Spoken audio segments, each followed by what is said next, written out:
he understands the legal aspect of it. So he explains it. The only reason I got him here, Yeah. so that he can interpret to me, so I can understand.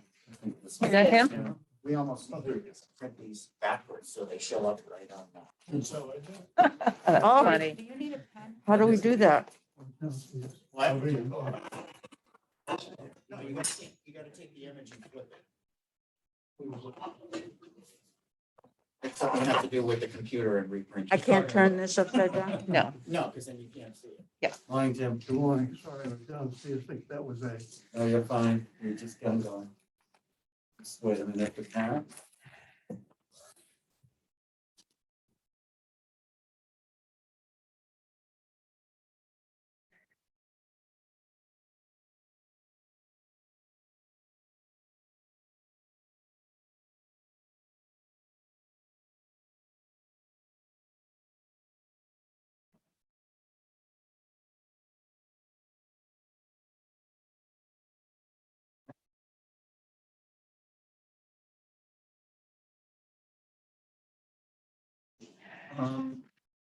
Open the meeting at 11:07, and I need to read some formal language, given that we're doing a simulcast Zoom and in person.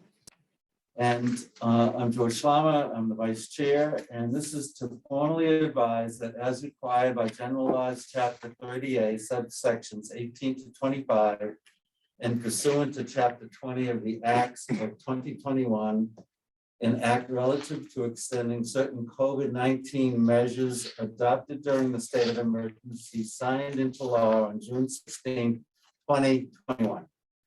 The Yarmouth Historical Commission will hold a public meeting on Thursday, February 19, 2022 at 11 a.m. in room 6A, Yarmouth Town Hall, 1146 Route 26, South Yarmouth, Mass.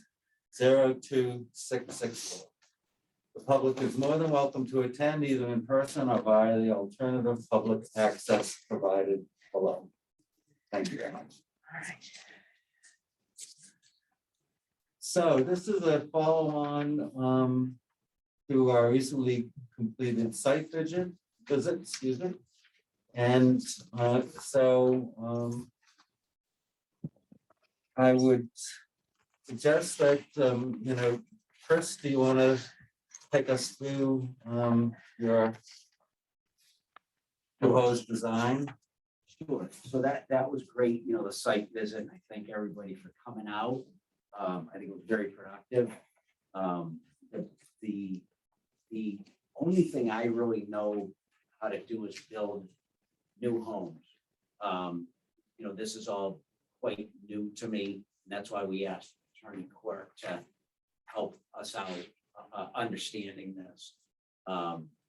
As you saw, the house is in very huge disrepair. It's got a lot of problems. There's a money aspect of, is it worth it, this and that.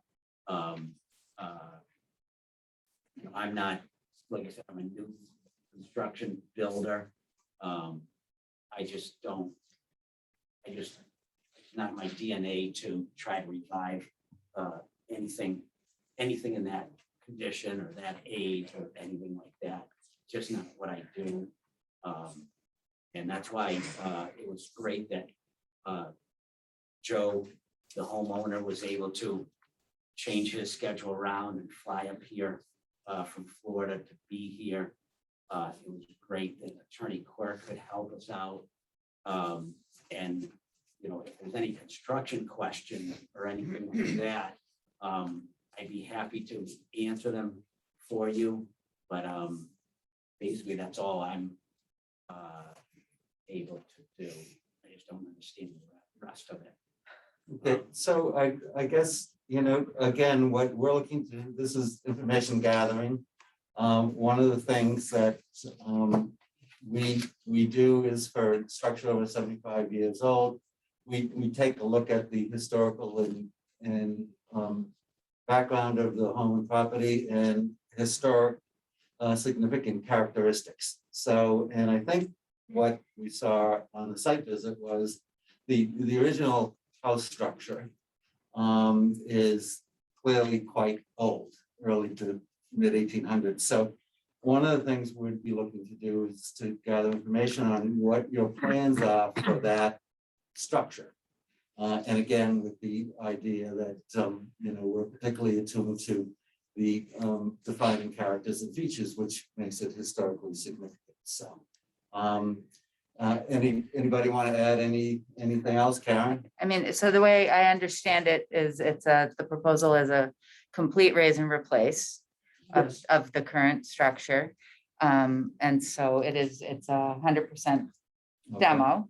I think if I can Please. interpret your comments, the questions are kind of, how do you, have you had thoughts? And I think maybe you might want to, get some input from Sarah and or other committee members Mhm. on the things that we saw in the site visit that were, that could be historically significant. But finding out what your plans are for, I think, so I'm just thinking out loud a little bit. Maybe have the committee and Sarah discuss things they saw that might be significant, and then maybe flip it back to you guys. And how do you propose to deal with these significant items, and then have a conversation? The sequence of questions really is because this is the demolition delay bylaw. The property is clearly more than 75 years old, so it's subject to the demolition delay bylaw. The question for you guys is it significant or not? And so you need to have that determination, perhaps a vote. And then the subsequent question is, if it is deemed significant, I think you're required to have a public hearing.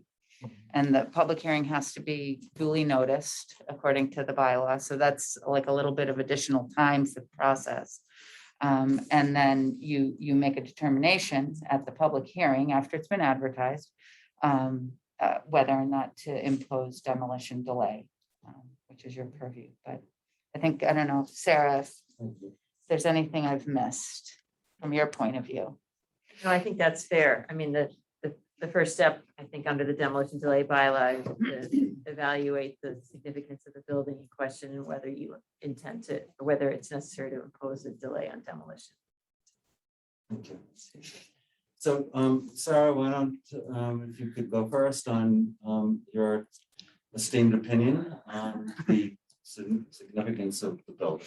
Sure, and maybe I'll just start by saying for the applicant's benefit that as a historic preservation specialist for the Cape Cod Commission, part of my job is to just provide advisory assistance and technical assistance to the town historical commissions. And I do this for many of the towns, Yarmouth, one of them. And I just provide comments for the historical commission members to consider. But I guess I would start by saying that I was very interested in this property from the exterior based on just what we could see from the outside, and also looking at the historic inventory form that's on file with Mass Historical Commission. That focuses on the structure being built in the late 1800s. And if you just look at the architectural style, that was my expectation, that we would see kind of a shingle style structure that was constructed as a summer home in the late 1800s. And that alone, it's clearly over 100 years old. I thought it has significance because of its the development of the historic district, even though this is outside the boundaries of the National Register Historic District. It shares some of the history. It's quite close to the boundaries of it. I think it was additionally interesting once going inside, and based on the research that Bob Kelly was able to do, to see that actually there are parts of this building that still retain a much earlier features from probably the very early 1800s. And so it actually seems to have an even broader historical story to tell in terms of its evolution over time there. Though I do think it's fair to sort of remember that the demolition delay bylaw is focused on exterior buildings, and that's what the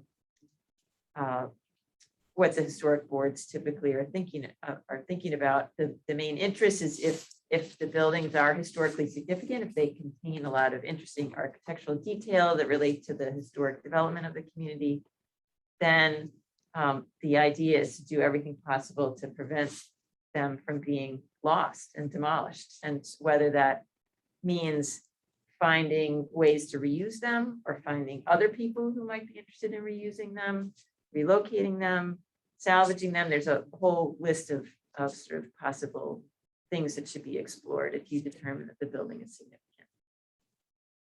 Great. Thank you. Bob, to give us your comments? I was very surprised to see that, given the area, that there was actually a building on that lot earlier than 1837. So I did find a deed from Seth Kelly in 1837 to Lot Sears. I have that deed with me, which I can give you. That states, you don't have that email I sent out with the deed search. It's got the map and everything. Would have been sent yesterday. Yeah, it was late yesterday. Nice to meet you. Pull it up. Wow, that's exciting. Without glasses, I'm not gonna be able to read that. I abstracted it on the side. so on the side.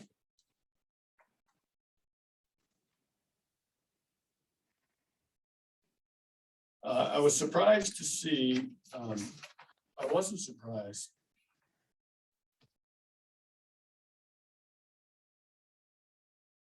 The area south of River Street was relatively undeveloped for a long time. And when folks bought properties, it was in the neighborhood of, 5 acres, 20 acres, 30 acres.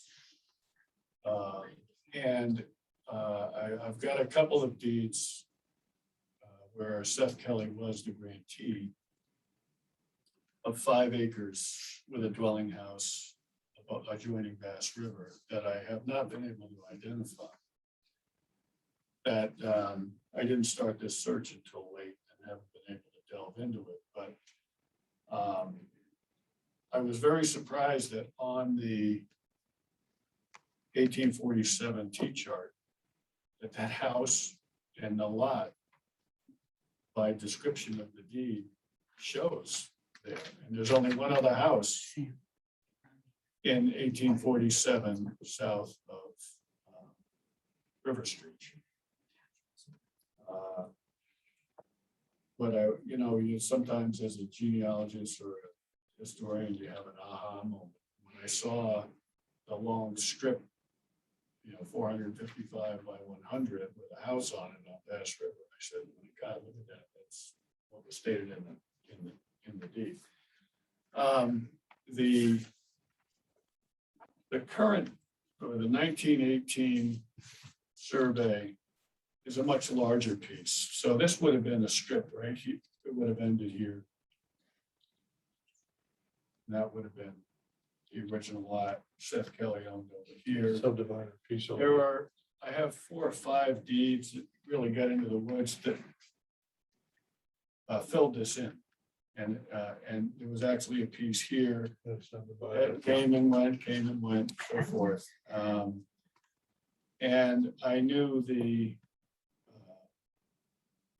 map I had received from a former historian. There was a woman named Fanny Blanchard that lived here. And I actually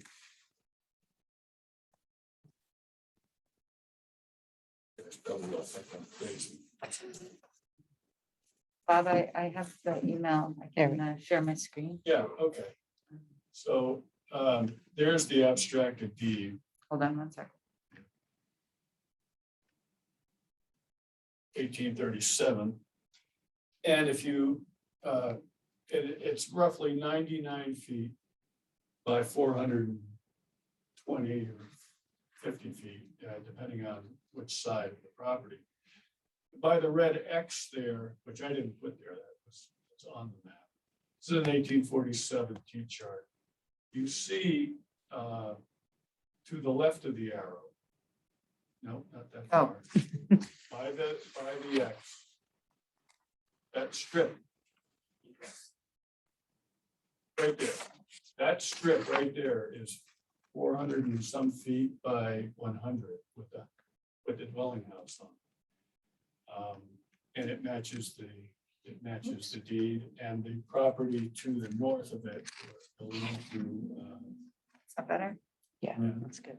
I backed into it because I knew Fanny Blanchard at one time had owned that piece of property. Matched a couple of deeds up to it. And it was the only house. I think there is also a barn that was in the very back part of the property. It's a little square. This one? No, same little Just strip above the red line. right there. That's the barn right there. Wow. It's, But there's another it's- one midway. too. It's got the barns are hollow, the It's an dwellings outline. are solid, and you see the house is just a rectangle. It's just a very small rectangle. And if it had an L, it would show as other houses do in Bass River Village. By the way, those checker things are saltworks, Wow. and those were Cindy Kroll's saltworks 127. Wow. So anyhow, this is what I uncovered, and there are elements of the house that show in that very small section of the house that hadn't been built over, that show it's older than 18. This was the original house. Wow. The house and the Right. dwelling was on the property in 1837 when Seth Kelly, obviously, he bailed somebody out, so bought the property and then kept most of the property, cut off a piece for them, and that included the dwelling house. Sold it to Lot Sears, who, by the way, was a Revolutionary War veteran. So that's the significance that I found. Great. Sam? And you'll notice that there's only one other house in the area, which is halfway up. And that wasn't even a road then, it was just a path. That is River Street. Wow. Was there a South Street at that point? It was figure. Runway, that waterway on top was known as the Run. Oh, and this is Run Pond. That path, yes, and that path was known as Runway, Go figure. which I think is that. Yeah, that's pretty funny. You can see it's pretty remote, it's all wooden Crazy. down to the ocean.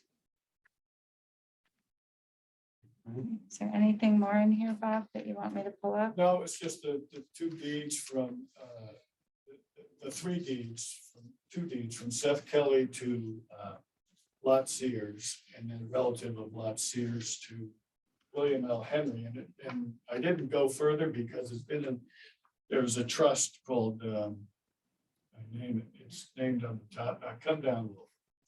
Up or down? Down. Charity, Yeah, William Henry? yeah, but come down a little bit further.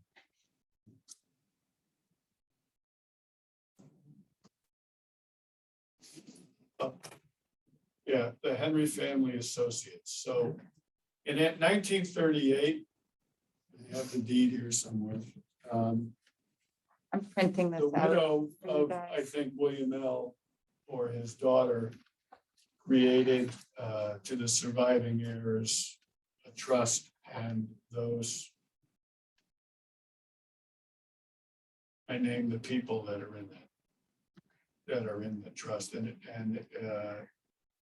come down. Oh. Right there. Oh, the Up right there. This looks So like there's a nice, few deeds expanded along the runway, current, but William L. Henry. So there were more than one William L. Henrys in the family. William H. Tracy and Sarah Larson were then named in 1938, I believe was the year, the Henry Family Associates. And it had been that way through the 90s. And then I didn't do any further research because I asked Sam who the gentleman was that had contacted him, and he said, William L. Henry. So I said, okay, well, it's been in that. Well, actually, descendant of William L. Henry. Right, right. So, so really that's the history. And because I could do further, go back further, but I think for you guys, I mean, I just think it's interesting to note that there are elements in a small section of the structure that are quite notable and interesting. As a historian, I would do everything I could to somehow preserve for my own some part or some semblance of it. And understanding that most of it is just added on Cape Cod style. Thank you, Bob. Sam, your comments, please? There's a packet of photographs that I think has been passed around. The cover page is a postcard. The top one is a postcard that I have in my own personal collection. That was probably published in around 1910, probably by one of Bob Kelly's relatives, as E.D. Kelly. After our meeting last week, when we first discussed this, I went down to essentially the same corner and shot a very similar view of the two houses. It's almost a side-by-side lineup, and figured that would be a good comparison. Even some of the windows on the house in the foreground have remained the same, and the little porch, the little outing on the top of the porch is apparent in both images. What I can see is that part of the house in the background has been added on to, because there's a second step back porch. And my father was, and I believe still is, acquaintances with one of the previous owners of this River Street property. And I asked him to reach out and see if they had any old archival photographs. And in the preceding pages is what was provided to me. In the top left-hand photo, you can see an old Buick automobile with the barn in the background, which is still on the property. And obviously the lower right is the part of the main house that you can see in the background. Oh, sorry. Some of these are just close-up photos. If you go down to the next page. Go down. one. I'm trying. Try fast. So this is probably, I'm looking at this one. Some of these, this is from a page that was dated 1908. Buick automobile, probably with members of the Henry family there. What's of particular interest here is you can see where the jut out wing section is in the rear, and then it's a plain slanted roof. Whereas today it's got a second story added to it. So, yeah, so that's important because what we see today is a very tall structure there. And I'll get to that in a little bit more as I keep going. The next page is just a close up of the same people in the car, different angle, with the barn that was converted to another residence in the background. The barn, from my perspective, is more or less the same shape. If you go down one more page, you can see the original porch columns, the original porch. The upper left is the house that was just upriver, is the other side angle of it that you can see. And the other interesting thing to notice is in the lower right, you can see they've already made those strange cutouts for those slight angle windows in the front. So those were done quite some time ago. I'm not quite sure why they were done, maybe an addition for a better view of the water house. I did notice also that the shingles, as they come down, bell out at the bottom, which is You can see later, that in this photo it's a too. much later construction feature. If you look at the bottom right-hand photograph, you can see that line just above the windows where the shingles bow out just a So this little is the bit. cutout, Sam? Yep. That you're talking about? Yep, and if above it, you can see there's like a line above the first story windows. Yeah. We looked at that with the shingles jutting out, Okay. and just because of fun, I can notice the sailboat in the background. Mhm. If you go down one page, you get a slightly larger view of that same photograph. Nice. You've got a little bit more detail in there. Is I can't see it here. When we were on site, we were talking about the It detail up Mhm. here. It Maybe looks- you can see it. I It don't looks in know. place in there. I have these photos, not at a high resolution, but at a decent one, and I could get, probably request better copies of these. If you go down one more, there's an excellent view of the front shot of the house with a date written next to it of 1916. It shows the house more or less with the exception of the addition on the north facing end. More or less in what we saw it today. The chimney shape seems the same, the window pattern more or less is the same, the porch is about the same size. The flagpole's in the same location, and it looks to me where the wooden seawall is about the same proximity and closeness to the water as the house today. The next photo is also from 1916 and is interesting because it shows the addition of a Wow. second story Hmm. onto the Back wing. in. I'm not exactly sure where this process was taken, whether they were lowering this roof down onto it, removing this roof, They jutting it raised, up. It they looks like they raised it, lifted so it. they were Mhm. taking it off. But this is where that little jut out is, and you And can the also. stairs. Yep, right in that little corner is where the stairs, you can see the brick foundation of the older part in the right-hand side. And then there's one more photograph at the end. It is a River Street, not a River Street, a Bass River view of the house from, I believe, the same era. And interestingly enough, besides from this view today with what the right-hand side is the porch and where they added a section onto the house. I was told in the 1950s as a winterized section so people could spend time in there, shut off the main part of the house during the winter, live in the other part in the winter, and then go back to the summer cottage house. But essentially with lacking that addition, this is more or less the same view that you see today. And these, the last one is just a little bit of a, not as good quality as the cover image of the postcard. And this is a postcard I have in my own collection. So this is between Bob's deed research and my father's acquaintance who was involved with the family, who was a descendant of William Henry. This was what I was provided with as what the house was essentially in the early years of the Henry family ownership. And just of my view, it remained with the exception of that addition, it remained more or less unchanged for the next 100 years or so. Even the river landscape, if you go back to the top image, the cover image, the river landscape, there's been erosion, there's been addition of a seawall and new houses added to the south, but more or less the river's in the same location. The bend in the river is in the same location. And this view is taken, I tried to match the view as closely as possible. Obviously obscured by trees and docks and stuff like that, but once you know what to look for, the view is essentially the same. And I believe where Karen's pointer is, some of those houses could also be those houses further south. Yeah, I'm wondering which ones.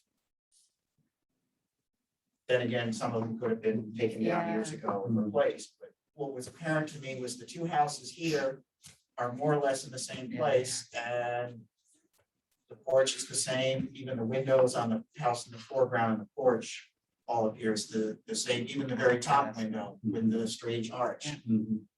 It's just, it's a classic view that not today, you can't replicate a view like this 100 years later in too many places. And this is one of the few that I found that, yes, there has been change, but there's still enough there that you can recognize what was there. Mhm. Excellent. Thank you, Sam. These are wonderful. Pictures are great. Great perspective. Melanie, you have any comments? Anything to add? Not having the background of everybody who's spoken, I'm just concerned about what it is that's being proposed, which is what I don't know how to think about. Well, as Karen indicated, the request is a complete demolition. Right, but And are we so- supposed to be able to know what the replacement is going to be in terms of what it includes? If we want it to look similar to what's been there. Karen, would you pick up on that one? I think that the scope of the demolition delay bylaw, this is, I think, where things differ. And Sarah, I welcome your input. Where the property is outside of the Bass River National Register Historic District, where you really have been looking not just at the current pictures, but what's going in there. Are the character defining features being replicated somehow? I think the demolition delay bylaw as it's currently in place doesn't give you as much kind of comment on what is proposed. Oh, my goodness. But I think that, sorry, excuse me, I think that that's where, the conversation, what your purview is through the demolition delay bylaw, Melanie, is, it's two-step. One, is it significant? Mhm. Two, if it is significant, so if the answer were no, it's not significant, they could proceed. And we'd let the building department know that that's the case. Okay. If it is significant, then you have a public hearing and we Right. do a legal ad and notify the public that the commission is considering this matter. And then you have a formal hearing and you determine whether or not you want to delay the demolition, I think, so that you can encourage the owner and the applicant to meet the intent of the bylaw. Now, you have a copy of the bylaw in front of you. Right. The intent of the bylaw, I'm just reading the last sentence from 92-1. Mhm. The intent is to protect and preserve historic properties by encouraging their owners to seek alternatives to demolition. Now, Sarah, in her kind of introductory comments too, made note of, this is where I think we can turn the table to the applicant to talk about the reuse, relocation, and salvage things that are happening or proposed to happen. But not the proposed structure. I think that it's okay to ask. I don't, and I think you can provide comment. I think that it's, it's a nice conversation to have. I think that Sam's description on and this is just my opinion. Mhm. His description of there's not too many places on Cape Cod where you see things look similar to they did Right. 100 years ago. That's neat. So to the extent that we're kind of honoring some of those ideas, I think it's worth a conversation. Because when I before we started, or maybe after we started, the other site visits that we've gone on, when we raised the question of will the proposed architectural changes conform to having the structure look historically accurate from the street? Yeah. If the same is true from the river, then the question of what's going to be there instead, to me, seems to be crucial. And there's a distinction to be made where a property is located inside or outside of the Okay. Bass River National Register Historic District. Okay, In this case, the property, while it's located on Bass River and it's proximate to the district, it's not part of the formal district itself. okay. I don't know. Yep. Sam, was- I'd like to make it, just a comment, and this is obviously apparent to all of us. Probably with me as the exception, having been to this property several years ago. Everybody had trouble finding it to a certain extent. Which driveway do I go in? Where do I turn? So that kind of tells me it can't be seen from the road at all. So the only view that would be visible to anybody in that, with that concern is the river view. And yes, I asked, I think it was Melanie asked, is the river considered a, not sure the right word, but a travel path or something? Is it considered in the same stance as a main road? And if it is, I think we need to consider the alterations that would be visible on Bass River for people on beaches, people on boats, people on paddle boards, people swimming. I mean, if it can't be seen from the road, if it can be seen from the road and seen from the river, you got two ends. If it can't be seen from the road and only from the river, you only have that one end to contend to. And I think that's important to be able to preserve the one end that you have. And Sam, just to recap, Sarah, did answer that question, that in fact, Yeah. the waterway is considered, a thoroughfare. Yes. Public way. So,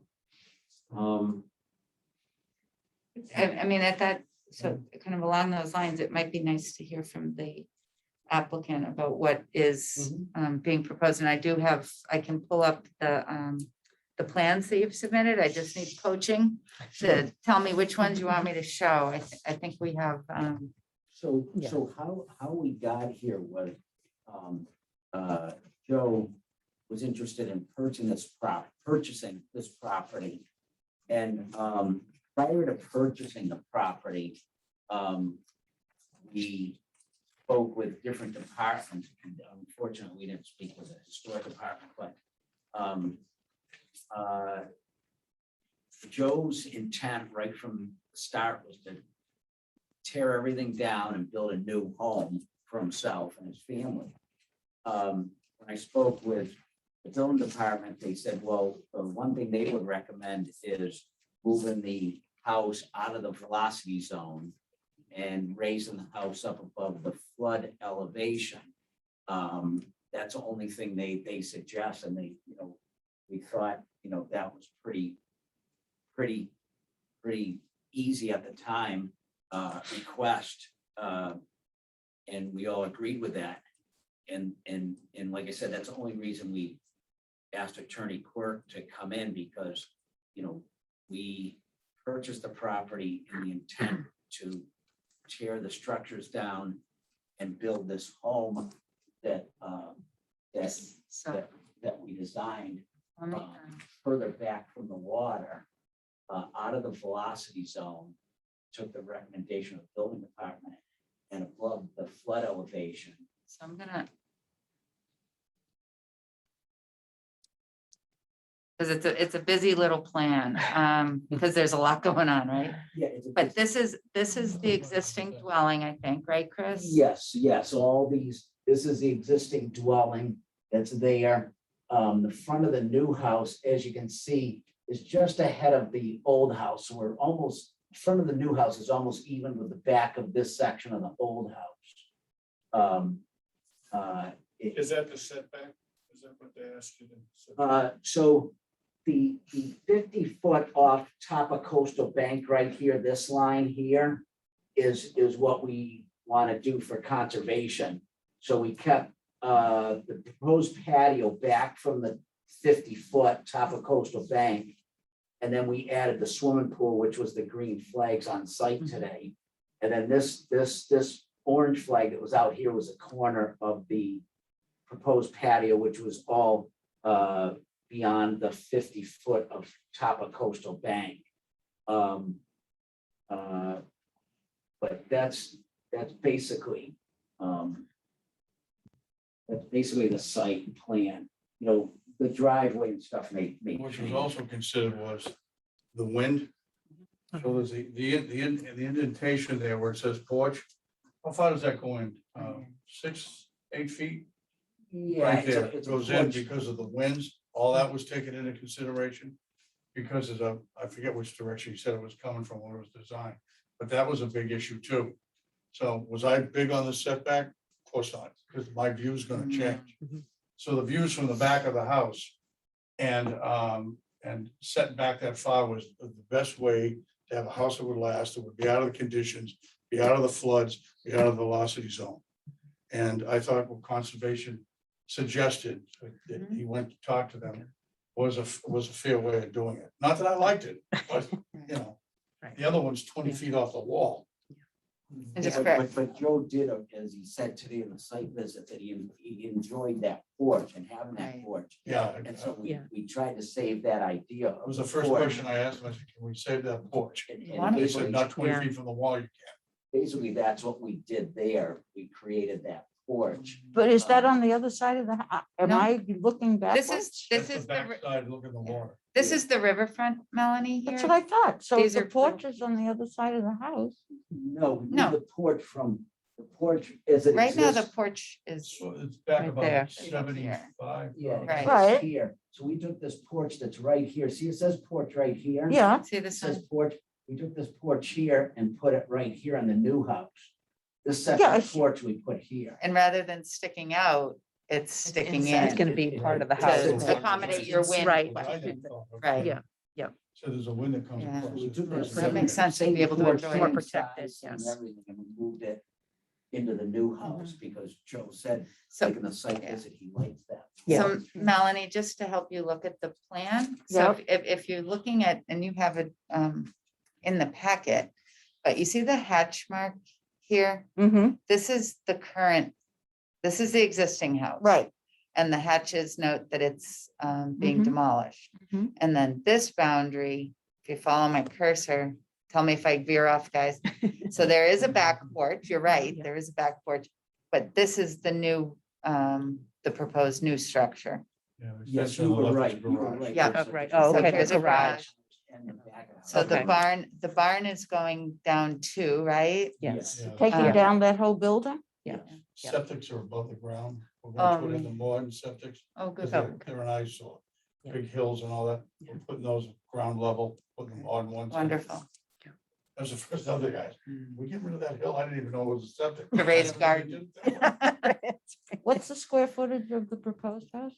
I think the total square footage was, of the living space was 6,500 square feet. The total square footage, With the garage, I think. was with the seven. garage is like 7. The square footage is written on the bottom of the first floor plan. The first floor is I didn't open those. The first floor is 34, the first floor living space is 3,489 feet. And then the garage is another 1,200 square feet of the footprint. What is the existing square living area of the existing house? Do you know? No. That would be an The- interesting to know the comparison. And I know, as you can see, it was wrong on the agenda. As you can see, we have Oh, yeah. at least 9 bedrooms now on the agenda. On the conservation agenda. Conservation. Yeah. I'm sorry. Yep. And this house that we're proposing is 5 bedrooms. So it's a 5-bedroom home. So here, I mean, this is just the assessor's card that I pulled up. And Yeah. so right now you've got living area, floor area of 6,200 and the living area is noted as 35. Yeah, so the floor area would probably be the footprint of 3516. And we're gonna have, we have 3580, 85. So we have actually less first floor area, but then we added the garage to that. And the garage beyond that Yeah. is 1,200 square feet. There's a lot of thought put into this. Yeah. I tried to cut it down and cut it Are you down. see- And you couldn't the way they were structuring it. Yeah, we. Well, Well, and the it's the angle. scale of Yeah, the we're site putting it in. too. Joe contracted with us to build a 5,000 square feet home, With the garage. Including the garage. Yeah. With the garage. but, Didn't work. yeah, with what he wanted inside the home, for rooms and things and size of rooms, it just, this is as small as we could make it. We couldn't make it any smaller. Please excuse my absolute ignorance, but how would this plan in any way duplicate the front facing to the river design? So that was, again, that was my mistake in my research of Joe prior to buying the property.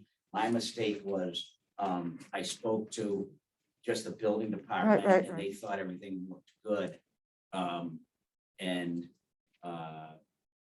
that's why he purchased the property. It wasn't on a We were registry. told it wasn't on any historic register, this or And that. the house was added That's onto not- and all that stuff, so. And then we were told when my architect designed this, came up with this look and this design, that, you know, we could put anything we wanted there because it's not in historic zone. So we just, this is what my architect came up with. And remember, it is outside of the Bass River. Everything over the District. drawings looks like Yeah. a keep up. Yes. We were never told we had to make it look like anything. So No. this, can I ask a question just to, I don't know if this will help folks. So we had 3 elevations. Yeah. This was, That's the this front. is, That's the this is front. facing towards the road. That's the front. Is that Facing correct? towards So, south. so It's yeah, towards this is- South South Street. Street. So yes, Yeah. this is what you're gonna see from South Street, and like Joe, when Joe purchased the property, that was the exact same conclusion he came up with, is you can't even see this property, you can't even breathe. So we went in there with landscapers and we pulled out all the Oh, brush, and there's vines that grew like 40, 30 feet into the trees. Mhm. You know, Mhm. we pulled all them down, we got rid of the dead trees. Now you can see the property. We couldn't walk it, we couldn't see it. So that's why now it looks a lot different. And that's why you could never see it from South Street. No way. Child's wife, when I first met them, I went over to meet them in 96 and 94. I mean, I hope I'm not smart. And she was, I didn't know that was that important to them. And they were trying to get them to do it for almost 8 years to take the brush and everything out. Yeah. They said, what's the first thing you're gonna do? I said, take all that damn brush out. She smiled. They're my best buddies. What's the front So this is facing the the river? front facing South. Street. That's the This- river. This is the rear facing the river. This is the rear of the house facing the river. This is that porch area we talked about. It's set in here. But what you're not seeing, that you're looking at the house, but the garage goes off at an angle. Right. So it's That's- not like that's really straight across So the you can river. kind of see like, Yeah, that's, It goes a off little at bit of an an angle, angle, pretty yeah. sizable angle. yeah. And you know, this plan here looked kind of contemporary because it doesn't show like the cedar shingles and this and that. It's not really, It's all gonna be 100% cape shingles and completed. all that. you know, this plan, you know, not showing any shingles or sidewall or shutters and things like that. Make it look not as pleasing. I think the front elevation, they completed it, but we just didn't complete Yeah, the I like sidewall. to have Yeah. Colored finish. Mm. thing done, you know? But it doesn't show sidewall shingles or trim or shutters. and or then anything. this, oops, Elevation. this, wait, there's one more. I kind of want it to look Which- like an older house when it's done, you know? What was Like it's this, not new. Chris? Is that just the garage? Yeah, so that, Okay. so that's like a section, cross section of the second floor. All right, it's not particularly helpful for this No, conversation. that's Okay. just a- Well, I'm gonna close that one. Yeah. You can see how the garage is angled. Yeah. Towards South Street, at an angle. This is what it would look like if you look straight on to the garage. So that's what the driveway will lead into. Exactly, and it's kind of cocked towards South Street. And then this is the right side, as you face South Street, the right side of the house, like next door would be that yellow house of Mhm. Childs. Mhm. And this is the That's garage Childs' coming in like this at an angle. This is that garage that isn't shown on here. I mean, the property is, there's some huge old pine trees there. Yeah. That go between the subdivided lot and the house next door. And when these come down, because they gotta come down, they're all the dangerous. The view that all these people are gonna have in that area, they're gonna be able to see right to the water. It's incredible. And It's so clustered in there. And, you know, the other thing was, you know, when Joe bought this property, he paid so much money for it. That when he said, I want to put a 5,000 square foot house on it, it was actually me that said, you know, you can't do that. It doesn't justify, you know, 2.5 acres and you paid so much for the lot, and you put a, you know, a tiny house on it, just didn't justify it. You know, I've built several houses on the river for friends of Joe's, and that's how we became friends Well, ourselves. the real conversation was, we build the 5,000 square foot house and we build a carriage house. It's separate. And I said, why don't we just do one house? Exactly. Yeah. Why build a carriage house, put 2 houses on, then from the street, you're looking at a carriage house. Yeah.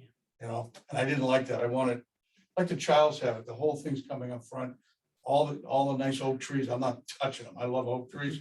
Just the bad pines and stuff, take out, clean it up, make it really nice and flowing all the way down to the street.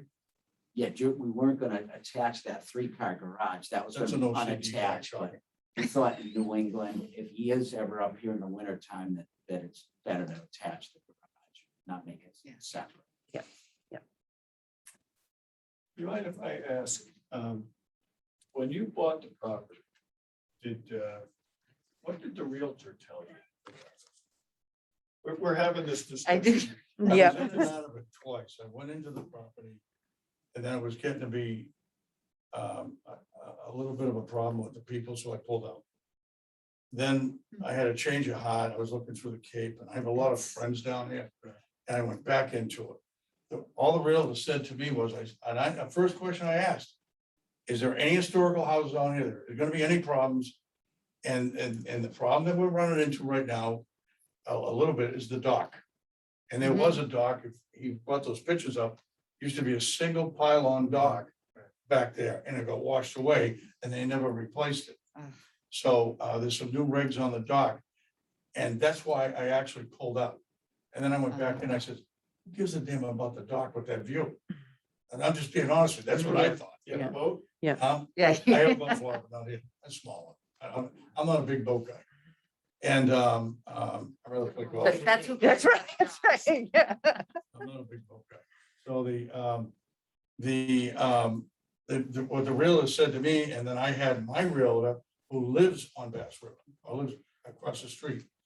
I had her do history and actually found some of the pictures you had. And I have those. And she said, no, it's not an historical registry. It's not on the historical area of Bass River. That's when I made the decision between the 2 realtors. That's what I found out.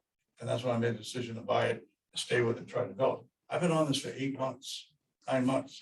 Any delay for me now is going to be very, very costly. The engineering took time because everybody was busy, the COVID, all that stuff going on. So this is taking long. Now, the problem I'm having is the bank's getting on my back because the bank wants to do something with it. And they figured I'd have a pick and shovel already in this thing and have a foundation in it. So now they're putting a lot of pressure on me. So I said, I came up to jump all over the engineers about 2 or 3 weeks ago and said, hey, come on, I've been with you 8 months, get this thing done. I gotta get it into conservation. So that's why I'm getting a little more involved in it, okay? And banks, they're not too friendly. Yeah, and then, you know, that was the thing, you know, the realtor thought he wouldn't have a problem. Nothing's historic in that area, and you could raise and replace and.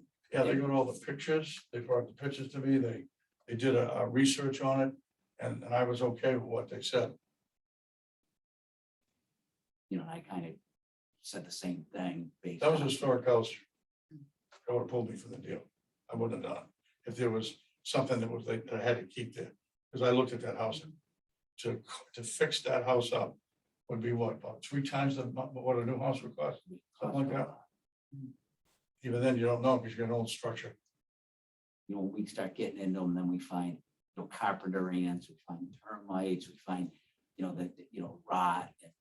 It just, you know, it's just something we don't, our company doesn't. Okay, any other comments, suggestions? So, so thank you for all your feedback. Understand there's a lot of moving parts here, and just to come back to basically what our charge is today, which is under the bylaw law, and that is to, based on everything we've seen and heard, because the process has started, is to determine if this is a significant building or structure. And based on the laws. And so from the standpoint of the commission, I'd like to raise the questions that are here that we have to answer. Which is, the first question is the property associated with one or more historic persons or events contributing to the cultural, political, economic, and social history of the town or the Commonwealth? So, so that's the first question. And I'll ask the members to have comments relative to that. Sam? I think Bob found something, I think I heard it right, in that the house at one time belonged to a Revolutionary War participant. Did I hear that correctly? I think that's some fact to consider. Okay, And I mean, that's what I have on that. Bob?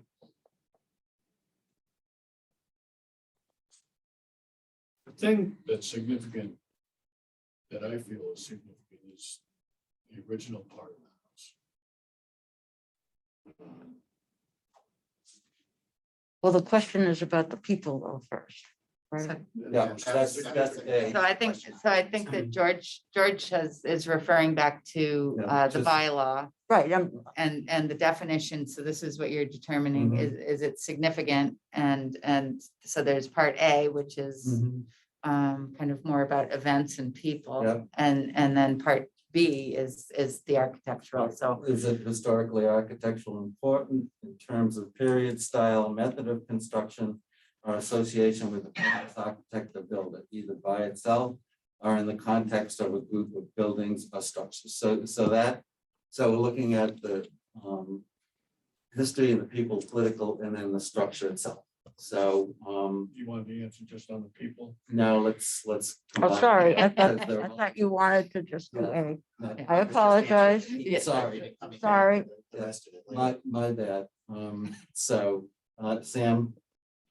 I guess going back to that, if we're throwing everything in one, Mhm. I think you have.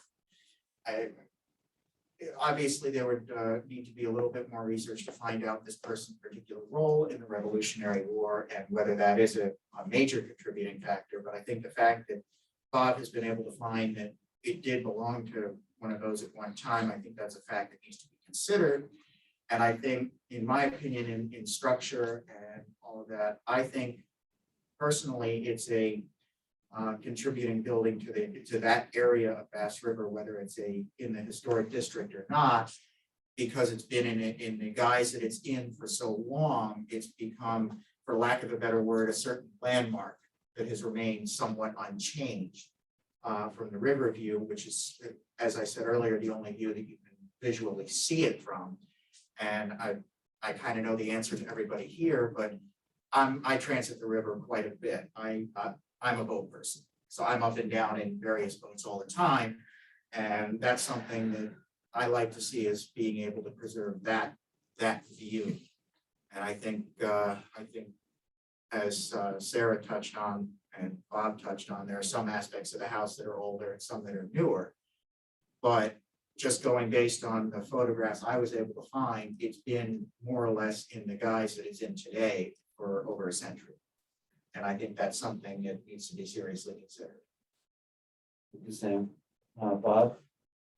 I echo a lot of what Sam said, but I believe that the significant part of the building is what was in the pictures, not all the additions. And I agree. with And that. what I feel is more significant is the original structure, which we don't have any pictures of. I've heard that one exists and I just was not able to. Now, the only my hands on it. depiction of that is on the map, where there's pretty much a little rectangle with no L or anything attached to it. It's significant for the fact that it was probably one of, if not the earliest structure dwelling south of River Street in that run area. I think that's significant in and of itself. Granted, the house and all its appendages now make that unrecognizable. And when I did the search, I certainly did not expect to find that. So it's very surprised. Thank you, Bob. Melanie? Well, for A, you know, it's Bob's research that raises a question that I think Sam says maybe needs a little more to see if that particular person was significant. But it said, or in the context of a group of buildings or structures. In the context of the group of buildings and structures from the photographs, it's a picture, it's consistent, it's a view of history and culture of the time that when I'm sorry, but when I looked at the plan, which you developed without knowing any of this, I was like, it would ruin what you see. It would just stand out as a funny, odd, big thing that doesn't look anything like what's on either side of it. Yeah, but just to clarify, Melanie, we're just talking about, the component that is historically significant, not what would replace it at this. Right, so I'm So- saying, yes, I think that it looks like it belongs in the context of a group of buildings or structures. Thank you. So, Sarah? yeah, Sarah? I guess I'm not exactly sure where to start here, but I think it's important to remember again that this is a property that's subject to the demolition delay bylaw. I think it's any property over a certain age in town is subject to the bylaw. Is Yarmouth's delay, is it 12 months? 6 months, 6 months, up to 6 months. up to 6 So months. if we. Okay, well, let me just, Yeah, please. I just want to mention that many of the Cape towns actually have either a 12 or an 18-month delay. This is actually short in comparison. It's probably perhaps the shortest demolition delay in a Cape town. But I guess I just want to state from a sort of big picture perspective that the whole idea of having a demolition delay bylaw is to try to provide a disincentive to demolishing older buildings, that we see value in preserving them in general. And the hope is that because this delay could be imposed, that people would try to incorporate important parts of historic buildings into their new designs, or choose to renovate and reuse a building rather than construct something new. So that's, I think, the ultimate goal behind the demolition delay bylaw. But there are also other alternatives that, so if the town historical commission determines that this is historically significant, and decides to impose the demolition delay, or maybe I should say it this way, if they decide the building is historically significant, they are required to impose the demolition delay. What they have the ability to do, though, is to potentially shorten that delay if the property owner finds ways to significantly preserve some elements of the historic property. And some of the things that I've seen done in other towns are people have either advertised their property as being available for reuse and relocation. Someone might, in some, rare, but they've happened cases, people have actually taken buildings and either moved them in one piece or flaked them into smaller components and moved them to another property. And sometimes, I think what's often the most successful has been that the property owners have incorporated the most significant portion of a historic building into their design plans in some way, as either a wing of the proposed property, proposed building, or as a standalone, it's like in-law apartment or cottage or secondary structure on the property. And then I think some of the other things that have been done are that are perhaps less successful, but still have provided some preservation, have been to allow significant materials from the building to be salvaged and reused elsewhere, to allow the building to be photo documented so that there's at least an accurate record of how it was prior to demolition. So those are just a number of things that can be considered if the town decides to go forward with a demolition delay. I think just clarify, I just want to dovetail on what Sarah said. So Sarah, and I think the way that the process works is, and we could do it today if the commission is prepared, they make a determination whether or not it's significant. Then really the next step is I pulled it up at sections E and F of the bylaw. So they need to advertise the public hearing. E talks about the next step, and that's for the commission. So if they assume, if they decide that, yes, this is significant, the next step is then is the demolition of the significant building or structure detrimental to the historical, cultural, or architectural heritage or resources of the town. So section E talks about the event that it's not detrimental, and that would be, you'd notify the building department to proceed. And then if it is determined that the demolition would be detrimental, no permit may be issued until at least 180 days. And then it dovetails to section G. And these are kind of the interim, components. So that the commission is satisfied with kind of the plan, or it's 180 days. So with the updates on what you're doing. Okay, thank you, Karen. So I think the first motion that I would propose based on the comments of the members of the commission and the work that we've done today is that I propose that we designate this property as historically significant building or structure. Can we talk about this as a committee? How so? Deliberate right now? Yeah, well, it's a public meeting right now. It's run by the chairman. Mhm. And so you can talk, it's all public. You need to talk about it in the open meeting. Okay, well, I've got. There's some shortcomings here. And Joe never would have bought this property if he knew he was up against this. Okay. And it being public, it should be known that we don't get a lot of cooperation sometimes between our realtors and the communications that come, and he's gone 8 months down the road before he hits us.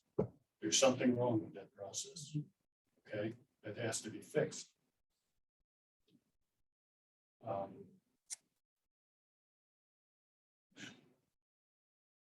My feeling is that something should be done. But in good conscience, I feel that a good process was not followed. And Joe's not the first one.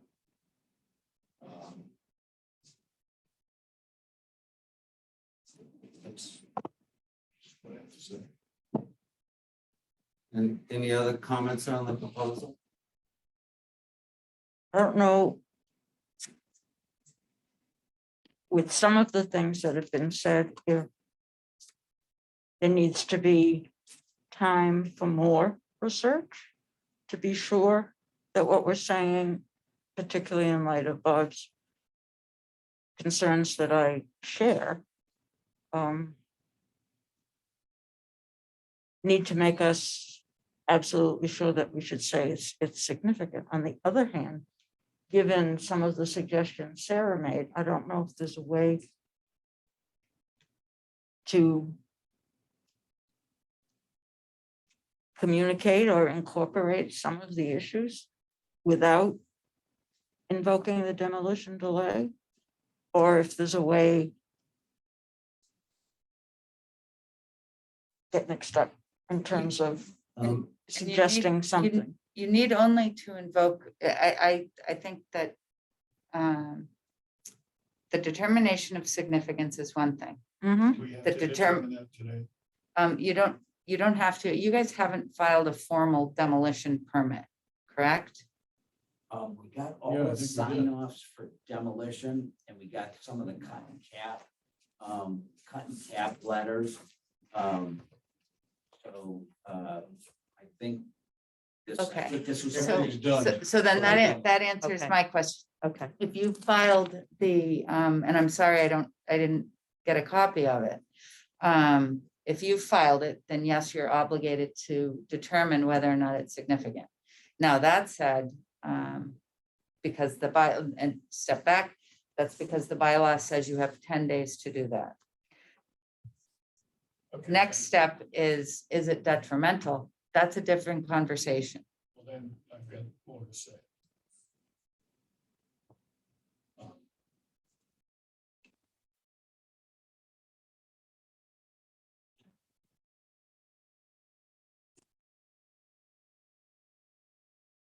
What do we have to gain as a committee by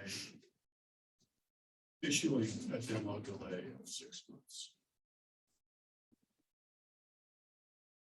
The design, there's 8 months of work that's already in this. I mean, I don't even know where to start. There isn't another gambrel, I don't think, on it.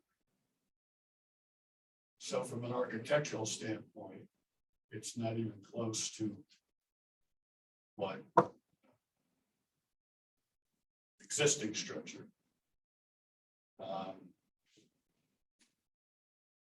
I just feel we're coming into this late. And I'm wondering what's to gain by voting for a demo delay. I don't understand how to No. proceed. And I think that the owner and the applicant, because we started talking about it on the site, talking about some kind of, I don't want to call it mitigation because it's not mitigation, but the efforts to salvage things and take what might be useful elsewhere, maybe sell it or donate it to other people or whatever. That's there and that. Could donate some of the significant things that you think that, look at, this house has got to go down. And trying to add on to it or save a piece, but the significant items, which, by the way, thank you, I learned a lot today. We pull and donate to the town. I really don't want to get in the business of selling. This is really nice stuff that's in that house that you pointed out to me today. And I don't want to get into that. I'd rather just take it out as we're salvaging it and donate it, whether it's to the town or to an organization or something like that. That would make me feel good, all right? But the house, a delay with this thing now, I've got everything capped, cut and capped from the utilities. We're all set to go, you know, not your problem, but it is my problem, all right? And what are we really gonna make out of this? I mean, if I didn't own this, you could have got yourself a real beauty of an owner. You know what I mean? You could have got a developer in there that would have, you know, lawsuits and all that stuff. I'm gonna be an easy guy to deal with and do what I can, but there's no way I can make that house habitable. There's no way I can cut it up and save it. It's a real difficult thing. You people are all bright enough to know that, all right? But I'd be willing to, if I got a demo permit to do that and then give you and also another sign to delay it, you know, for you people to come out and pick out what you want me to salvage, that's something I'd be agreeable to also, but a big delay for me is really gonna be a problem. You know, then you're significantly looking at, you know, I might have to use a lawyer because this is really gonna start costing me. But I think what Joe's saying too is, if somebody wants the house, they can have it. We don't want it. Joe doesn't want it. But you can't get it out of But there. if you want the entire Yeah, house, trees. or if somebody can get it out of there, we'll cut the trees down, and if somebody wants a house, they can get it out of there. But, you know, they gotta get it out of there now, you know, so we can start doing this project. But if somebody wants that whole house, they can have it. They can have everything inside of it. We just wanna move on but anybody can have that house and everything inside. Joe just isn't that type of person. He doesn't care for that stuff, and I'm not the type of builder that restores that stuff. I'm just not that type of builder that restores historic homes. If I could just briefly say, this is a classic case of conflicting information, conflicting rights and responsibilities to the property itself. You've got conservation concerns that aren't addressed if it doesn't move the house. You're close to the river, you're in the flood zone, you've got a velocity zone, a number of other things there. You've got septic issues for the Board of Health that have not been addressed. By allowing this to go forward, we're going to correct the septic related stuff, the conservation related stuff. And so that's in effect some kind of mitigation to offset the concerns of the historic. And until the trees are cut down, there is no view, or there was no view from the street, this property. While the river may be a thoroughfare and have some access. The other thing too is we got a lot of properties in this area that have been substantially changed. So the neighborhood that was there at the time this structure was created isn't the same neighborhood at all.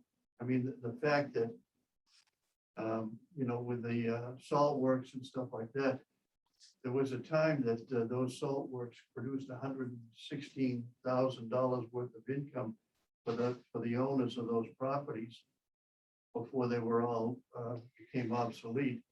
And you can see that on the drawing that showed the different area fully covered with the salt related structures that are now all gone. So the historic view of that place has changed like every other place does on Cape Cod for different reasons, and it's going to change going forward as well. And the other thing is that only a portion of this structure is the original structure. So that if it was one unit that could be moved easily, the problem is going to be if somebody wants to try to move this as a structure, is whether it's got enough integrity in the building to be moved without it collapsing. And so you've got a lot of different things where the elements are beneficial and can be moved. That may be the most realistic way of salvaging what's historic about this property. Yeah. I've got, and this kind of branches off some of what was being discussed. This is a question on the demolition bylaw. When we agree to put a demolition delay on a house, can that apply to the entire house, or can that apply to just a specific section of the house? Like, for example, you guys want to bring down the entire property. If you were to bring down maybe the addition, the north side addition wing that was added, and maybe part of the rear, that would not change the the river facing facade, in my mind, that would not alter the river facing facade as much, but would also be, would help you move ahead and possibly just take one section of the house into consideration with the demolition bylaw instead of the entire thing. I'm not sure if that's an option or. I'm not sure. I know the answer, Sam. I don't think that the bylaw is that prescriptive. I'm happy to pose the question for town council. Because I think that's But something. I don't know that it's that prescriptive. If there's an offshoot of that, we may be able to compromise with the owner and say something along the lines of, okay, this section is subject to the bylaw, but this section is not. Maybe you can get your process going on this part that is not subject to it while we figure out the other section, if you know what I mean. I think I know what you mean. I think it's probably possible. But I don't And that's kind of a. know that it says it in the A bylaw. meet in between on both parties. So if I could just pose some questions. So again, as Sarah has indicated, we are required under our charge to follow the demolition delay bylaw. That's not, we don't, my understanding is where this has started, we don't have a choice not to follow what By is. virtue of the fact that it's more than 25% built, or the whole thing's being. Correct, used. 75 years That's old. 75 years old. right, it's over 75 years old. So, The 25% is only for the Bass River National Register Right. Historic Right. District. so again, we're asked, is it a section? Is most of it significant, historically significant? So that's one question. The second question, if we find that it is, the second question is, would it be detrimental to the historical, cultural, architectural heritage or the resources of the town? We've heard, Bob, you've made, suggestions that it is just or fact that it's just a small component of the building. So we have two things to decide. One, I think we have no choice because of the law.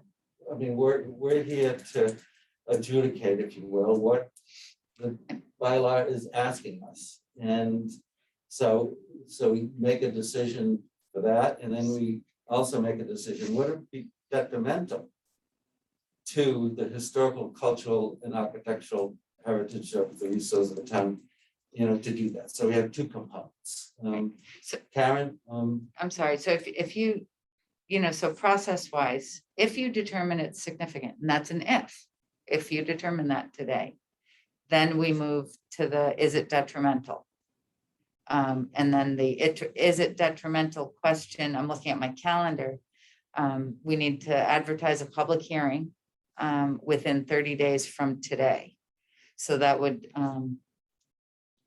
have to put my password in with the mask on. 4 weeks out from today is March 7th, it's March 17th. So that would be the 28-day deadline. We'd have to look at the advertising. We could turn it around as fast as we can. And that would kind of keep things going as fast as Can I ask a possible. question? Just to help me out, you're talking about a public hearing. What does that A entail? public hearing, so a public hearing, it's, in this case, it's, honestly not that different from what you're seeing here. This is a public meeting. Public meeting, we have to post the meeting. Post the meeting means we put it on the website and we post it formally with the town clerk. And it's kind of 48-hour notice, letting the world, the public know that this meeting's going to happen, what's going to be discussed at the meeting. A public hearing goes kind of one step further, and it requires an ad in the newspaper. In this case, because the local newspaper has, gone under, basically, we advertise in the Cape Cod Times, and it would be, there's a public hearing, and the meeting would be run so that public comment would be accepted. So if there was, neighbors that wanted to come out and they were in favor, or neighbors that wanted to come out, or anybody that wanted to come out. And that's my concern, yeah. I'll tell you why. I've met all the people on this board, you know what you're talking about, okay? You get people that are in the area, I don't want a new house in this area. And they can come to that board and say, I don't want it. That's not fair to me. But that, just to be clear too, it's not, that's, the comments welcome. Yeah. But it may not be pertinent and, you know, Attorney Quirk, I ask you to, you know, open meeting probably better than I do. If it's not pertinent to the question that's being posed to the board, which is really, is this detrimental? So they'd have to have, you know, a serious reason rather than I just don't want to see something They have to have new. a reason consistent with the bylaw. Yeah, So they can't come, it's gonna affect my view or something else that's beyond the bylaw. right. That can't be considered by the board. Right. It's not, it's a public hearing, so we advertise in the paper. What I'll tell you, so like, I know tonight you go to the Concom. That's even one step further. And it's in the newspaper, but it's also been, the abutters have been notified. That doesn't happen in this case. Whether that's a good thing or a bad thing, but it's not part of this process as currently, you know, in place with this bylaw itself. Okay, all right, thank you. I'm sorry. No, that's fair. So, again, there's been a motion proposed that that we determine that this is a historically significant structure. Has the motion been made or just suggested? No, I thought I- George made No, the I- motion. Okay. As chair, I would suggest you look for the motion. Okay, Shouldn't we be asking, because it's a complete demolition?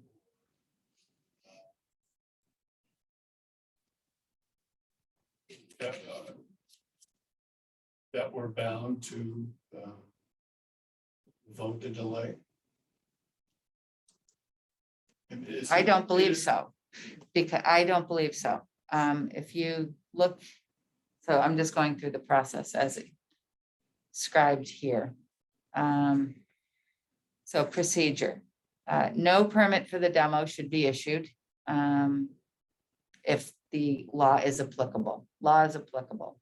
But they already applied. So you've made the application, and then we received this kind of request for review on, 10 days ago, on February 7th. I don't know if it's stamped in. Section C, the commission within 10 business days of receipt of the application, so we actually have a little bit of time, but not much, shall determine the significance of the building. And that's where you use the criteria that we were looking at that had the subsections A and B. And then the commission is supposed to notify in writing the building commissioner and the town clerk and by certified mail to Mr. Gilmore, the owner on record. And then if it's significant, the commission shall hold a public hearing on the significant structure within 30 days after the letter is filed with the town clerk. And then at the time and place, Joe, here's your answer. We have to notice it in the local paper at least 14 days before the hearing. And within 7 days, and we mail you a copy of the ad. And then E, the commission shall notify the applicant within 10 business days from the close of the public hearing. So you can make the decision at the public hearing or subsequent to the public hearing, as long as it's within 10 business days of that public hearing, whether or not you determine it's significant. The demolition of the significant building or structure would not be detrimental or would be detrimental. If it is detrimental, that's when demo delay bylaw, that's when the demolition delay is applied. But there's no automatic demo delay since it's 100%. I think, Bob, you may be thinking of, I'm not sure, this is where things get, confusing when it's part of, if the property were in the Bass River Historic District, formal district, and it was 100% demo delay, it would be an automatic call over to the Cape Cod Commission, who would assume jurisdiction at that point. That's for National Register properties only. So, It's confusing, and yeah, I've got just a clarification question. What is the proximity of this house to the Bass River Historic District? Because So when my father presented this originally, like on February 1st, they looked all that up and they said it's not part of that district. And he said he couldn't make the meeting today. I asked him if he could fly home and okay, from Florida to make the meeting today. But he said, he goes, I got a sign off from Historic to demo this house. And he sent me the sheet. I have it in my truck.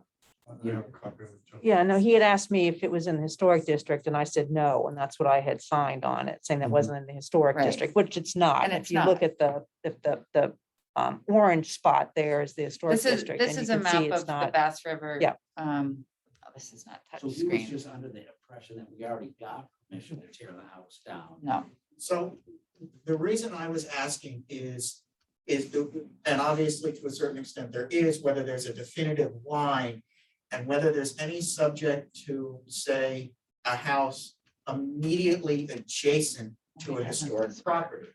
Would that house be subject to at least somehow blend in with, it could be a new build, but would it be required to blend in instead of having historic house and then huge modern build, it doesn't fit? My question was, is there any requirement that makes it somewhat blend into the area, even though it is not technically in a historic district? not that I'm aware. No, There's Through the no. URL. Yeah, You have yeah, to that's be why you within have the- lines. right. Yeah, you have to be within the boundaries of a district Right. for it to have those regulations. Yeah, And the and- idea is when you set up the district, you try to establish the boundaries such that there aren't going to be neighboring properties that could have a dramatic impact on the character. And if you drew just- the lines that Just to way. answer your question, Sam, if you look on the screen, this is River Street. Where I've No, dragged I- it. You know it better than I do. I figured Um, it but- out based on its proximity. I think that this is Yeah. this is 181. And then this Wow. is 183 and, Wow. or 150 South Street, whichever way. Here are several properties out So you're a Yes. number of parcels Yep. Yeah, and away that- from the This district. map answered that question. Okay. Right? It was just a And then curiosity. as you look at that map, you see all the new homes, new huge homes they built in that area. Yep. Yep. Sure, this picture shows, what used to be, but it's not, like Attorney Quirk said, it's not that way anymore. In the last 6 years, I built probably 3 or 4 houses on Bass River, just in the last 6 years. Our company's built several on the river. And they're nothing like, nothing like what we got pictures of here. They don't even resemble anything like it. And when I go down the river, and I'm a boater too, and spend a lot of time, I spent my whole life in this town, and my father and I both have our master's license, captain's license.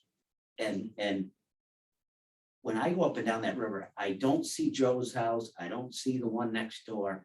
I see the new, beautiful, gorgeous houses. That's why in my DNA, I can't deal with this. Because I go up and down that river to see the new homes. That's what I like. Other people like to see the old homes and like to see things the way they are and try to keep the way they are. But, that's why we're all, at least I am, all driving brand new cars. I want the ABS braking system. I want the airbags. I want the safety, that's why I drive new cars. All my cars are brand new. But this is what I go up and down the river. I want to see the new homes. And that's why, and I stop and I stare at the new homes. These ones, I don't notice. I never really pick up on. I don't see them. They don't exist. Can I ask a question? I've sat on boards, I've chaired boards myself and when I'm trying to be a little forward here. And I'm not sure how this board runs or what you're regulated by or what bylaw you have to be under. But you were talking about significant, that's just to let me know, and I'm saying, I've met everybody here, they seem to be able to make a decision, and can I, is there a, what's the fear of giving a demo to me? What is it that this board, their culture, their ideas, what is it that, I just get this feeling, it's just me, I've sat on enough boards, and there's like, nobody wants to kind of make a decision, all right? And that's okay, I've been on boards where we do that. Hey, this is really difficult, what I'm trying to understand is, there's some intelligent people on this board, and what is the fear that I might do? Or what is the fear that of this, of what you're trying to accomplish, or what is really your motive? What are you trying to accomplish with me? I'm just trying to kind of get to the bottom of it, because I'm not one of these guys, let's do the bylaw, let's do that. You can tell, I'm kind of a guy that likes to get things done. And I'm just trying to figure out, is there some way I can help you? Either it's a fear or it's a decision that you're afraid, you've dealt with enough people that have probably backstabbed you in these deals, I don't know. But I'd like to get it done, but I kind of need to know where the board's coming from, out of respect. I came all the way up here I can't. out of respect with you people today. I'm glad I met you. I had a lot of fun. Thank you. From my perspective, there's no emotion or fear involved. And, it's a process. It's what we're required to do as part of our charter, which is to, if a demolition delay is issued for a structure over 75 years old, the process kicks in. And we are asked to do the research to, Okay. get the information for us to be able to make a decision based on the guidelines and set in, the demolition delay. So it's not fair. We're not being judgmental. We're just doing, and we've collected a lot of information. We've been out, and so it's not personal. It's structure and process. Sam, you had your hand up. Part of the reason that I joined this board, and this is, I'm gonna try and make this short and not long-winded, was my appreciation of old houses and preserving what we have left. Because in my mind, and I don't mean this as a shot at anybody, but I don't know how to get this across without saying this.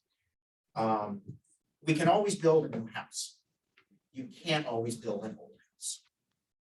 You cannot put back what was once there in the same sense that it was there. It's, yes, you're putting a new house, say you're building it in the same foundation in the same fashion. In my mind, it is not the same house. The whole reason I joined this board, and the reason that I think I'm learning as I go on these decisions, is I want to know that we are doing our due diligence to preserve and attempt to retain the historic houses that still exist.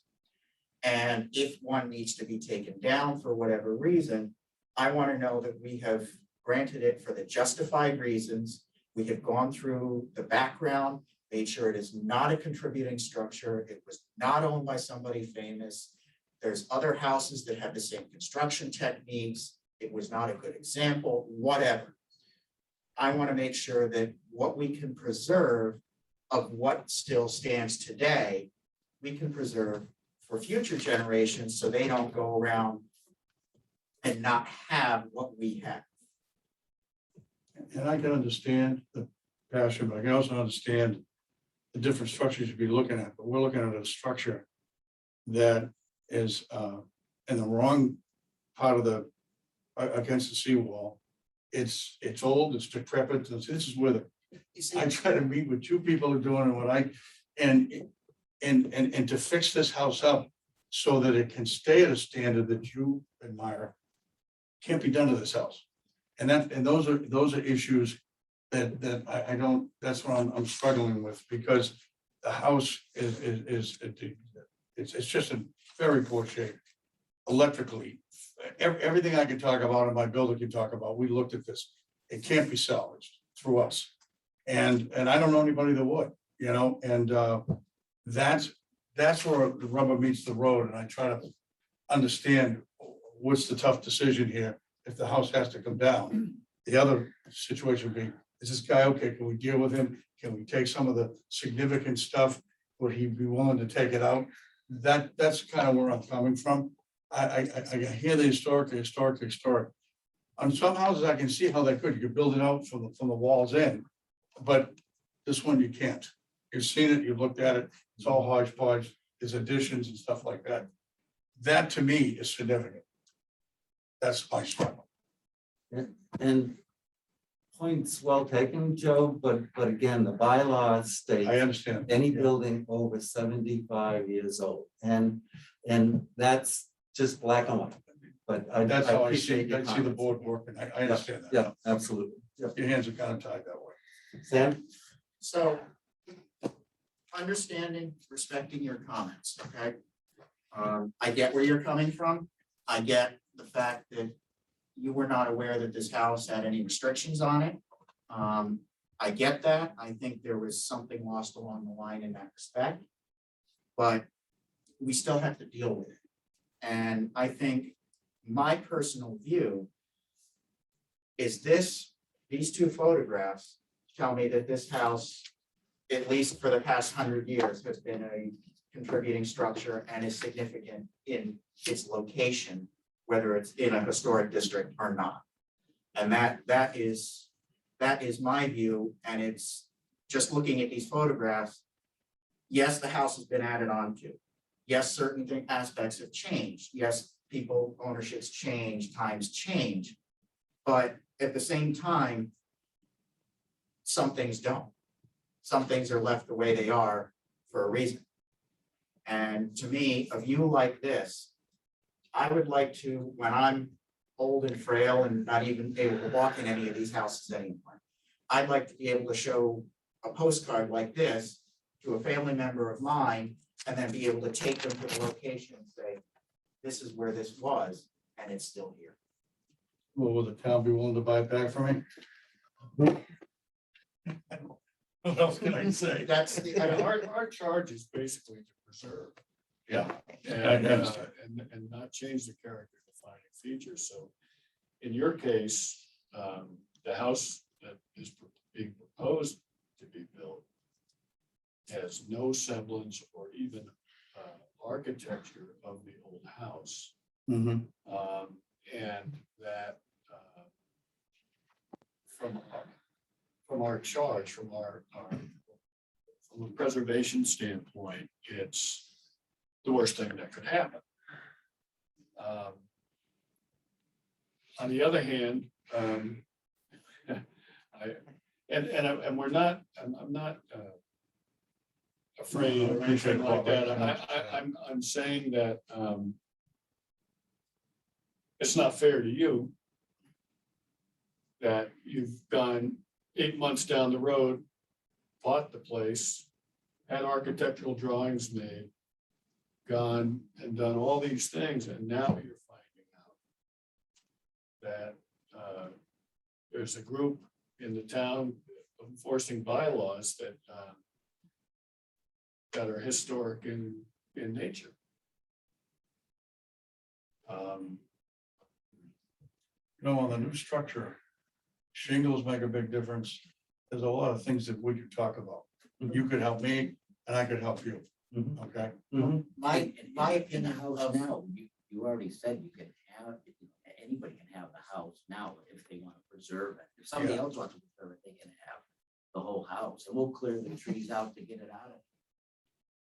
The job's a lot tougher than I imagined.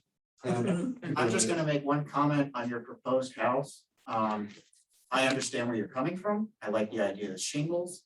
I personally don't think it's an ugly house. And, but Well, that's a step up with you, Sam. it's not, This has been recorded, Joe. That's right, that's right. I'm being straightforward here. But my comment is, I do not think it fits in the area. You looked at some of the other houses in that area? I mean, I've Yes, seen a lot of houses. And there are some that And that are they're existing there. that not might what I not would do, fit in the yeah. area. But that's my own view. Everybody's got one. Okay, thank you very much for everybody's input.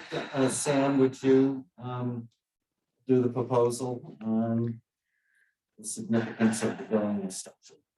Yeah, I would like to make a move that we impose the demolition delay bylaw based on the information that we have at hand on the historic nature of the house. But Mr. Vice Chairman, I think, Sam, I appreciate your motion. I think it's early for that. I think the first step is whether or not it's significant. Right.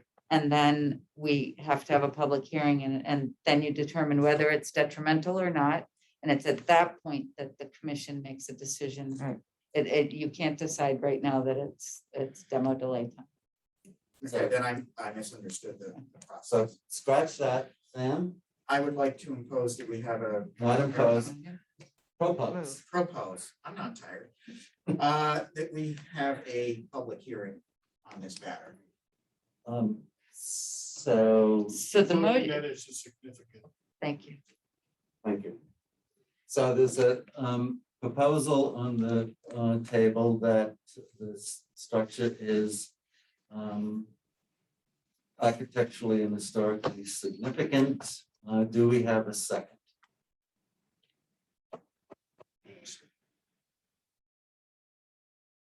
Okay, it's been seconded. So the Melanie, motion was Sam or Motion. Bob? motion Bob. Okay, thank you. I seconded it. Okay, so right. Sam had it and Bob seconded it. Okay.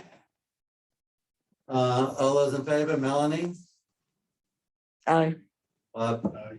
Sam? Aye. George, aye. So, the process will begin as Karen had laid out, we'll get the, So can I, go ahead. and Joe, we have your contact information. If you would like to kind of be present, well, I think that we can also do the public hearing.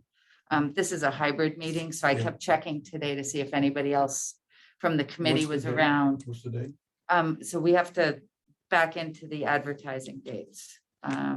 So I can't give you a date, but if you tell me dates that you're not available, I can make sure that, I'll make myself available. okay, Okay. thank you. Karen, could I make a comment? Just, Please. I think just for the applicant's benefit that you've made a couple of statements that relate to possible ways of preserving some aspects of the property that's the historical commission has deemed significant. And I think if you would be willing to put those in writing and present them to the board, so that when it's time for them to decide whether or not to impose a demolition delay, Mhm. they could have something that clearly states what, what efforts you're willing to make. And if you need other ideas of, what has been done in other cases, something that I think either they Thank could you. offer you or I can offer. Nice offer. I think that's a great suggestion. Yeah, Thank yeah, you very much. definitely. So, And we'll go as fast as we can. Hmm? We will go as fast as we can. I actually believe you. I really No, do. Patience wasn't one of my great virtues. I have that trait myself. Yeah. Nice to meet you. Would you like to adjourn the meeting? yes, Mr. so, Chairman? with, I think all our business completed, I'd like to have a motion to. end the Motion meeting. to adjourn the meeting. Second. Seconded by Melanie, all those in favor? I. Aye. Yeah. All right. Okay. Ending the meeting.